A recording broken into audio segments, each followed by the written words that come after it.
Welcome to the Reaction Radar. Today's show, we're going to be discussing about the interview that President Trump had, about the controversial MS-13, and a senator from Georgia that is more of a poet, and I guess it's going to show us to why politicians aren't really doing anything too much about anything.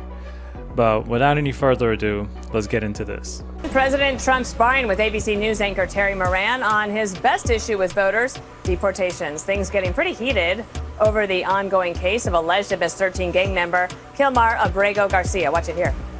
You could get him back. There's a phone on this desk. I could. But the court has ordered you to facilitate that.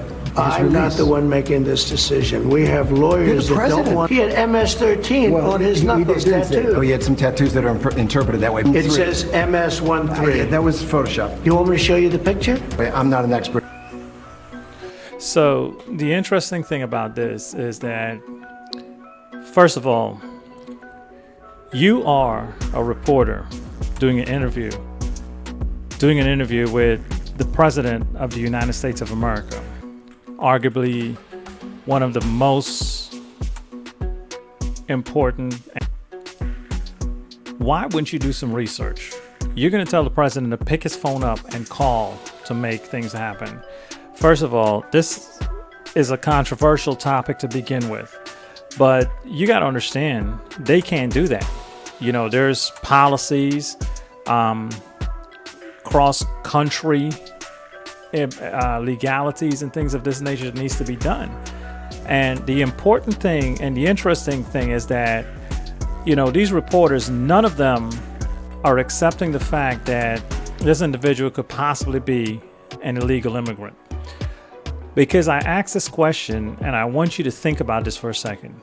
How is it that you can be deported if you were not an illegal? Okay? But with that being said, you know, he comes out and make himself look like a real incompetent person, because you're going to say that these pictures were photoshopped and then turn around when the president asks you a question and your response to that is, well, I'm not an expert. Well, sir, all due respect, if you're not an expert, why would you bring it up? I mean, you know, it makes no sense, none whatsoever. A lot of professions every year, and maybe they do this with journalists, I'm not sure, journalists, you know, they have to go back like every year to get recertified in laws, procedures, how things are done, new updates and things of that nature. And I believe that these journalists probably need to revisit that, because, you know, you're just jumping out there with something and you have no evidence to back it up. You have basically, that's it, just no evidence. You're just basically spouting at whatever first comes to your mouth, you know? Again, it makes no sense whatsoever. But let's get back into this and see what's going on. Now, the interesting thing about this is Congressman, it's amazing. It's like this guy's a poet, you know, but it makes you want to look at the bigger picture as to why things are the way they are and why no one is doing anything about it. But don't take my word for it. Let's listen to what this senator has to say. First, they came for the Latinos outside of the Home Depots. And I didn't say anything about it because I'm not a Latino at the Home Depot. Then they came for the Hispanic-looking folks wearing hats backward with tattoos. I didn't say anything about that because I don't wear my hair backward, and I don't have any tattoos, and I don't look like a Latino. All right. So I guess it's safe to say, I hope no one is ever around when there's a crime or an emergency next to this gentleman, because he's telling you, unless he is a he's not a suspect or the victim, he's going to do absolutely nothing about it. It amazes me as to how some of these individuals actually get elected to office.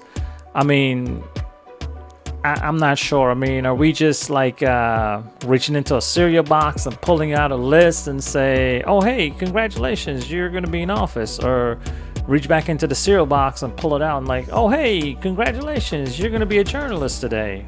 Have no idea. But, let's get back into this and see what's going on here. Indulge me. I have to do this.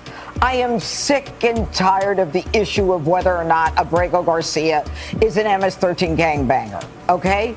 I had a gang unit as a prosecutor. It was one of the first in New York State. I had gang interpreters, gang investigators, and you identify a gang member by the colors or the tats, okay?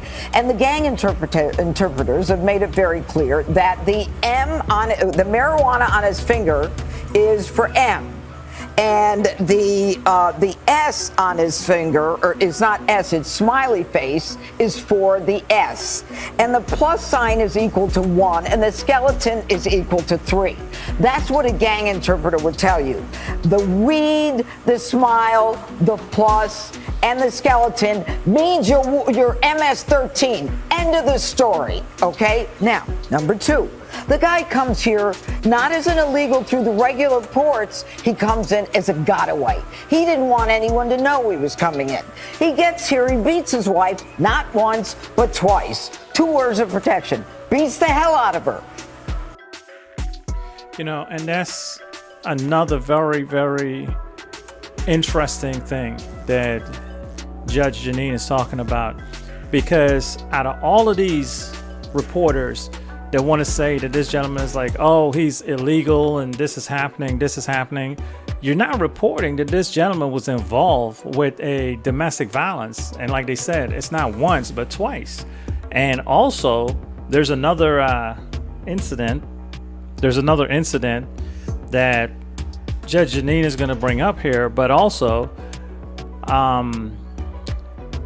the actual father of the kids filed a police report where he basically said that he did not want his kids being around because being around with them, his wife and his whomever he is to her, husband, significant other, because he is involved with MS-13. So not only do you have this gentleman displaying tattoos, have police reports saying that he's been hanging out with known gang members, wearing the colors, they're like, oh, what proof do you have? Where's this in court? Well, again, if you do your research and look at it, there were 2 judges that actually said that he was MS-13, and on top of that, you have another person who's familiar with him that is saying that he's MS-13. But of course, the media is like saying, now saying, well, if it's a duck, it quacks like a duck, it must be an eagle. It's not a duck, but let's get back to this. We find out that there is a court document where the father of those 2 children, the mother of whom he was living with, goes to court and he wants to get his kids back because his wife is living with a gangbanger. Okay, and the time is very consistent with the time that she was living with Abrego Garcia. Now, we had 2 hearings. 2 judges said he's a gangbanger. And the only reason that there was a hold put on the deportation order, twice the deportation order was issued, is because he was fearful of a rival gang in El Salvador that would kill him. Okay, so I got to tell you, I don't know how much evidence you need, but this guy is an MS-13 gangbanger. And let me just finalize it with this. Obama deported 3 million people, 83% of which never got a hearing. No one ever complained about a hearing. No one said they needed due process. No one even said they needed to call a lawyer. This is bizarre. And if you buy into it, you're crazy. Sorry. Jessica. By 2-1 margin, people think that Abrego Garcia should be returned to the United States. And the reason that people are talking about that exchange last night with Trump and Terry Moran about the tattoos is that we were all assured that no one was dumb enough to think that it was actually said MS-13, but it seemed like Trump actually did think that. And there have been a number of experts on gang tattoos, like CBS, I'm looking at an article right now, that they spoke to, who said that these experts did not say that the symbols the judge talked about, the marijuana leaf and the cross, Then they're and the wrong. smiley, then they're okay. They're wrong. Our gang expert is better I than prosecuted these these cases. That's fine. You know, it's amazing that they're saying that, oh, this have no symbolic meaning to anything. Well, if that's the case, let me ask you a question. The military, they use phonetics alphabet, right?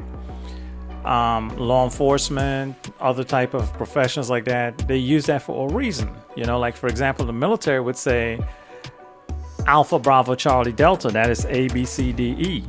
Okay? Well, A, B, C, D, Delta, Echo, that's the E.